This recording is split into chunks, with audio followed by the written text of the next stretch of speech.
out there, everybody? Welcome, man. Welcome back to the channel, man. How's everybody weekend going? All right. Well, yes, opinion on 3.6 Pentastar for reliability and durability. Depends, my friend. There's stages of the 3.6 Pentastar engine. There's a Gen 1 PT Pentastar 3.6. Gen 1, I want to say between 2011, 12, and 13. There's a Gen 2, I want to say 14, 15, 16. And there now is a Gen 3, okay, which was totally redesigned, totally everything. And in my opinion, it's holding up fairly well. Meaning me personally, JT, have yet to work on one. Does that mean anything? No, I just haven't been exposed to the inner and outer workings of it. I've been to school, I've read up on it, but until I physically get down in there and docked on one, I refuse to talk about it. As far as valves, you know, I can't even answer somebody's question if they ask me. I can tell them what I learned from a book standpoint. I don't know about you, but I want to hear somebody that done got in there and fool with this stuff. I want to ask them, okay, you ain't never worked on one. JT, get out of here. Let me talk to somebody then. Right. So that's 3 stages. So my friend, which one? Reliability and durability. You talking now, Gen 3 showed up in the 2016 Durango and the Grand Cherokee. So if you're talking about anything up, yes, the reliability and durability is on point. 2017 Pacifica, meaning the minivan, all of them from up on up is Gen 3. And in other words, everything Gen 3, all the reliability and durability is off the roof. All right. You didn't put a year in, so I'm not sure. There are some problems with the Gen 1. I mean, naturally, guys, the first year of anything gonna be used as guinea pigs. Okay. When that engine showed up in 2011, in 2012, engineers have so much data they have to work with to make improvements. That's the whole goal, guys, to get all this input. So the following year, you approve upon everything that happened the previous year, right? So that's why the saying goes, never buy a first year car. But you can't do that. You gotta be careful doing that because car makers won't feel the need to continue with a car's brand because the first year didn't sell well. So you got to be careful. They don't want that narrative out there. They don't want people thinking, never buy a first year production car because it's the guinea pig problem child.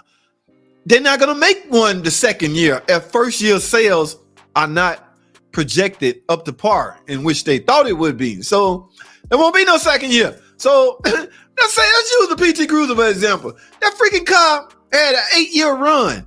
8-year. You know what I mean? First year sold. Ooh, wow, we owning something. Second year, whoa, wait a minute. Third year, sales off the roof. It got so in 05, between 05 and 06, technology has changed, right? Here comes the freaking tip-em. Here comes electronic transmission. Here comes this, that, and other. So and that was no choice but to add this stuff because everybody else was. You got to stay along with the time. All right. So then there went some of the, I mean, my point is, at first year production sales of anything don't go well, there's no need for it to be a second year production. Damn, I keep Joshua, the Gen 3s, get you one. If you're on the fence, go ahead, man. Damn, I hope I touched on that. All right, I got to get moving. Brad Williams, 3500 truck vibration when towing for long distance.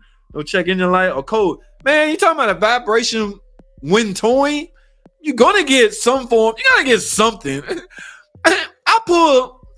Look. Okay. All right. Let me do it. Let me say it like now. Are you having no vibration when you're not towing?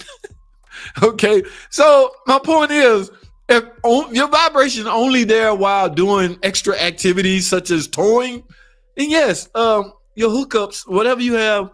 I mean, again, it's not gonna be smooth. I'm sure you done towed before, so you aware of this, but how many miles on this thing? I'm actually towing long distance. No check engine light. The check engine light. I mean, the computer have no way to monitor suspension parts. All right, so unless it's a drivability issue causing the vibration, just say a misfire. That's the only way the computer can help you out. Well, the computer can't bail you out on just say a drag link or drive shaft or just say a drive shaft causing your vibration. You're not going to get a fault code from, wait a minute, the drive shaft P0531 means the drive shaft is bad. It's just not going to happen because it has no way to monitor that. But yeah, if the vibration is only while you're towing, you need to look at your hookups. You know, you need to hook up the extra stuff you're adding to the car. Only thing I can think of, Brad. Thanks for jumping on, man. Dart man just touched down. The old one shaving man. I ain't driving, gets to check engine light on the heavy load. Wow. What the code be, Dart man? Wait a minute. Dart man done touched down and done stirred up some trouble here. Let me read this again. The 01 Chevy 2500 van I drive gets a check engine light on the heavy load because cylinder 4. Okay, right. That's translating into a misfire. A computer can monitor that. So that's a different story. My thing was I didn't know if he was if the misfire or if the vibration was from the suspension or, you know, drivability. Okay, so yes, all that needs to be known. Stops misfiring and you can feel a vibration. It does not set the light right away and recently stopped it. All right, that's a different. A misfire can be interpreted as a vibration, sure. All right, but you can simulate a misfire load. Okay, we call it bogged down. Just put your car in gear, step on the brake and the gas. If you feel a misfire, that is simulating the load that you're pulling. It's the same thing. So before you go pull your next load, see if your car misfiring under load. How about that? If so, then yeah, you got some secondary ignition problems. Plugs, wires, coils, things like that. But yeah, but we got to determine if your vibration is suspension parts or drivability. Okay? Do most Chrysler engines track or estimate misfiring from crankshaft sensor? From what I was reading on Toyota, you may see all cylinders getting misfire because one bad. Typical Chrysler, yes, they monitor the crankshaft. So when that crankshaft is rotating, any vibration, the crankshaft can sense. Let's say if it's crankshaft flywheel, flex plate, rolling around like this, and just say cylinder 2 is detected. It's an indention in the flywheel right here. When it reaches that crank sensor and there's a vibration, that's how that sensor can detect which cylinder it is. Yes, X, do most Chrysler engine track or estimate misfire? Yes. What are there any other ways? I don't want to sound dumb, but my man X said Toyota's got a different way to do it. I would love to know that technology because I've been brought up on the fact that crankshaft, flywheel, and cam, in most cases, you can find out which cylinder misfiring. Based off that information alone.